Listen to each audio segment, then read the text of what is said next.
ഓം സായിറാം. ഓം ഹരി ശ്രീ ഗണപതേ നമ. അധ്യായം 1. പ്രാചീന കാലത്തെ കീഴ്വഴക്കമനുസരിച്ച് സകല ദേവന്മാർക്കും വിനയത്തോടെ പ്രണാമമർപ്പിച്ചുകൊണ്ടാണ് ഹേമത് പാൻ സായി സച്ചരിതം എഴുതുവാൻ തുടങ്ങുന്നത്. ആദ്യമായി വിഘ്നവിനാശകനായ ശ്രീ ഗണപതിയോട് യാതൊരു തടസ്സവുമില്ലാതെ സായി സച്ചരിതം പൂർത്തിയാക്കി തരുവാനും ബാബ തന്നെ ശ്രീ ഗണേശ്വരനാണെന്ന വിശ്വാസത്തോടെ ഈ പുസ്തകം ഒരു വിജയമാക്കി തരുവാനും പ്രാർത്ഥിക്കുന്നു. വാഗ്ദേവതയായ ശ്രീ സരസ്വതി ദേവിയോട് ഈ പുണ്യചരിതം എഴുതുവാനുള്ള പ്രചോദനം തരുവാനായി പ്രാർത്ഥിക്കുകയും ബാബ തന്നെ ദേവിയാണെന്നും ബാബയുടെ ജീവചരിത്രം ബാബ തന്നെ ഈ ഗ്രന്ഥത്തിലൂടെ വിവരിക്കുകയാണെന്നും സൃഷ്ടി സ്ഥിതി സംഹാര ദേവതകളായ ബ്രഹ്മ വിഷ്ണു മഹേശ്വരന്മാരെ സ്തുതിക്കുകയും ബാബ തന്നെ ഈ ദേവന്മാരോട് താതാത്മ്യമുള്ള സദ്ഗുരുവാണെന്നും സംസാരസാഗരം കടക്കുവാൻ സഹായിക്കുമെന്നും പരശുരാമനാൽ വീണ്ടെടുക്കപ്പെട്ട കൊങ്കണദേശത്തുള്ള ആദിപുരുഷൻ എന്നു വിശ്വസിച്ചു വരുന്ന ദേവനായ ആദിനാരായണനെ നമിക്കുകയും ചെയ്യുന്നു.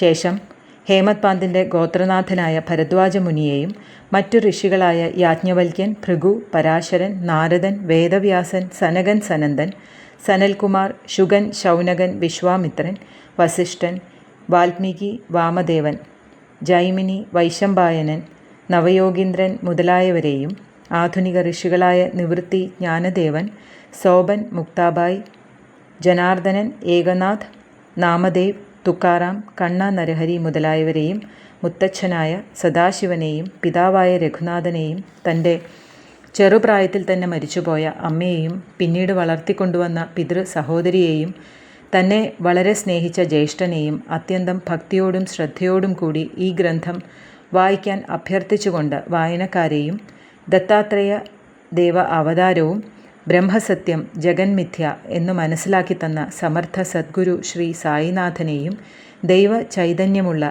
എല്ലാ ജീവജാലങ്ങളെയും നമസ്കരിക്കുന്നു. പരാശരമുനി, വേദവ്യാസൻ, ശാന്തില്യൻ മുതലായവർ വിവരിച്ച ഭക്തിമാർഗങ്ങളെ ചുരുക്കി പറഞ്ഞ് ഗ്രന്ഥകർത്താവ് താഴെ ഉദ്ധരിക്കുന്ന കഥ പറയുന്നു. 1910 ഒരു ദിവസം കാലത്ത് സായിബാബയുടെ ദർശനത്തിനു വേണ്ടി ഞാൻ ഷിർദിയിലെ മസ്ജിദിൽ ചെന്നു. അവിടെ ഞാൻ കണ്ട കാഴ്ച അതിശയകരമായിരുന്നു.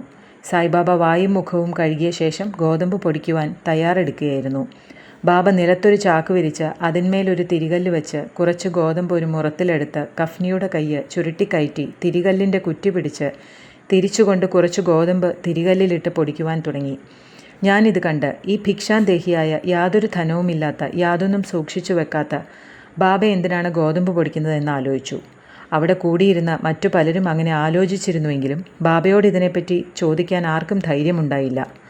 അല്പസമയത്തിനുള്ളിൽ ബാബ ഗോതമ്പ് പൊടിക്കുന്നു എന്ന വർത്തമാനം ഗ്രാമം മുഴുവൻ പറഞ്ഞറിയുകയും സ്ത്രീ പുരുഷ ഭേദമന്യേ ആബാലവൃദ്ധം ജനങ്ങൾ ഈ കാഴ്ച കാണാൻ അവിടെ തടിച്ചുകൂടുകയും ചെയ്തു. അതിൽ ധൈര്യശാലികളായ 4 സ്ത്രീകൾ മുന്നോട്ട് കയറി വന്ന് ബാബയെ പിടിച്ചു മാറ്റി തിരികല്ലിൻ്റെ കുറ്റി പിടിച്ച് ബാബയുടെ ലീലകളെപ്പറ്റി പാടിക്കൊണ്ട് പൊടിക്കാൻ തുടങ്ങി. തുടക്കത്തിൽ ദേഷ്യം വന്നുവെങ്കിലും പ്രസ്തുത സ്ത്രീകളുടെ ഭക്തിയും സ്നേഹവും കണ്ട് ബാബ സന്തുഷ്ടനായി പുഞ്ചിരിക്കാൻ തുടങ്ങി. ആ സ്ത്രീകൾ അങ്ങനെ ഗോതമ്പ് പൊടിക്കുന്ന സമയത്ത് അവർ ബാബയ്ക്ക് വീടോ ധനമോ ഇല്ലെന്നും കുട്ടികളോ മറ്റോ നോക്കാനില്ലെന്നും ഭിക്ഷയെടുത്ത് ജീവിക്കുകയാണെന്നും ഒക്കെ ചിന്തിച്ചു. ഈ ഗോതമ്പ് പൊടി ബാബയ്ക്ക് ചപ്പാത്തിയോ റൊട്ടിയോ ഉണ്ടാക്കാൻ ആവശ്യമില്ല. ഇത്രയധികം മാവ് കൊണ്ട് ബാബ എന്ത് ചെയ്യാനാണ്? ഒരുപക്ഷെ ദയാലുവായ ബാബ ഈ മാവ് നമുക്ക് തരുമായിരിക്കാം എന്നാലോചിച്ചും പാട്ട് തുടർന്ന് പാടിക്കൊണ്ടും അവർ മുഴുവൻ ഗോതമ്പും പൊടിക്കുകയും തിരികല്ല് മാറ്റിവെച്ച് ഗോതമ്പ് പൊടി 4ആയി വീതിച്ച് ഓരോരുത്തർ ഓരോ വീതമെടുത്ത് സ്ഥലം വിടാൻ തുടങ്ങുകയും ചെയ്തു. അതുവരെ ശാന്തനായി നോക്കിക്കൊണ്ടിരുന്ന ബാബയ്ക്ക് കോപം വരികയും, സ്ത്രീകളോട് നിങ്ങൾക്ക് ഭ്രാന്തുണ്ടോ? നിങ്ങളുടെ പിതാവിൻ്റെ സ്വത്താണോ കൊണ്ടുപോകുന്നത്? ഞാൻ നിങ്ങളോട് വല്ല ഗോതമ്പും കടം വാങ്ങിയിട്ടുണ്ടോ? നിങ്ങളെങ്ങനെ എടുത്തുകൊണ്ടു പോകാൻ? ആട്ടെ, ഒരു കാര്യം ചെയ്യൂ, ഈ ഗോതമ്പ് പൊടി എടുത്ത് ഗ്രാമാതിർത്തിയിൽ കൊണ്ടുപോയി വിതറിക്കൊള്ളുവിൻ എന്ന് നിർദ്ദേശിക്കുകയും ചെയ്തു. സ്ത്രീകൾ ഇത് കേട്ട് വിഡ്ഢികളാവുകയും തമ്മിൽ പിറുപിറുത്തുകൊണ്ട് ബാബയുടെ കൽപ്പനയ്ക്കനുസരിച്ച് ഗ്രാമാതിർത്തിയിൽ കൊണ്ടുപോയി വിതറുകയും ചെയ്തു. ഈ സമയം എന്താണ് ബാബ ചെയ്തത് എന്ന് ഞാൻ ഷിർദിക്കാരോട് ചോദിച്ചു. അപ്പോൾ അവർ ഗ്രാമത്തിൽ കോളറ പടർന്നു പിടിക്കുന്നുണ്ടെന്നും അത് നിയന്ത്രിക്കാനുള്ള ബാബയുടെ പ്രതിവിധി ഇപ്രകാരമാണെന്നും പറഞ്ഞു. ബാബ പൊടിച്ചത് ഗോതമ്പ് മണികളല്ല, കോളറയെ തന്നെയാണ്. അതാണ് ഗ്രാമാതിർത്തിക്ക് പുറമെ കൊണ്ടുപോയി കളയുവാൻ നിർദ്ദേശിച്ചത്. അന്നു മുതൽ ഗ്രാമത്തിൽ കോളറ ശമിക്കുകയും ജനങ്ങൾ സന്തുഷ്ടരാവുകയും ചെയ്തു. ഞാനിതറിഞ്ഞ് സന്തുഷ്ടനായെങ്കിലും എൻ്റെ ജിജ്ഞാസ വർദ്ധിക്കുകയാണ് ചെയ്തത്. ഞാൻ ഇപ്രകാരം ആലോചിച്ചു. കോളറയും ഗോതമ്പ് മാവും തമ്മിൽ എന്താണ് ബന്ധം? ഇതൊരു അവർണ്ണനീയമായ സംഭവമാണ്. ഇതിനെപ്പറ്റി എന്തെങ്കിലും എഴുതണം. ബാബയുടെ ലീലയോർത്ത് മനസ്സാ സന്തുഷ്ടനാകുന്നു. ഇപ്രകാരം ആലോചിച്ചുകൊണ്ട് ഞാൻ ആനന്ദവാനായി. ആ പ്രചോദനം കൊണ്ട് എഴുതുന്നതാണ് ഈ സച്ചരിതം. അങ്ങനെ ബാബയുടെ അനുഗ്രഹാശസ്സുകളെ കൊണ്ട് ഈ പുസ്തകം വിജയപ്രദമായെന്ന് നമുക്കറിയാം. ഗോതമ്പ് പൊടിക്കുന്നതിൻ്റെ ആത്മീയ പ്രാധാന്യം. ശ്രുതിക്കാർ ഗോതമ്പ് പൊടിക്കുന്നതിന് കൊടുത്ത അർത്ഥത്തിന് പുറമേ അതിൽ താത്വികമായ ഒരു പ്രാധാന്യവും കൂടിയുണ്ട്. സായിബാബ ഷിർദിയിൽ 60 കൊല്ലത്തോളം താമസിച്ച കാലം അത്രയും ഒരുവിധം എല്ലാ ദിവസങ്ങളിലും തിരികല്ലുകൊണ്ട് പൊടിക്കുക പതിവായിരുന്നു. ഗോതമ്പ് മാത്രമായിരുന്നില്ല, ഭക്തന്മാരുടെ പാപഭാരങ്ങളും മാനസികവും ശാരീരികവുമായ കഷ്ടതകളുമൊക്കെയായിരുന്നു പൊടിച്ചിരുന്നത്. തിരികല്ലിൻ്റെ 2 കല്ലുകൾ ശക്തിയും കർമ്മവുമാണ്. കർമ്മം താഴെയും ശക്തി മുകളിലും. ബാബ പിടിച്ച് തിരിച്ചിരുന്ന കുറ്റിയാണ് ജ്ഞാനം.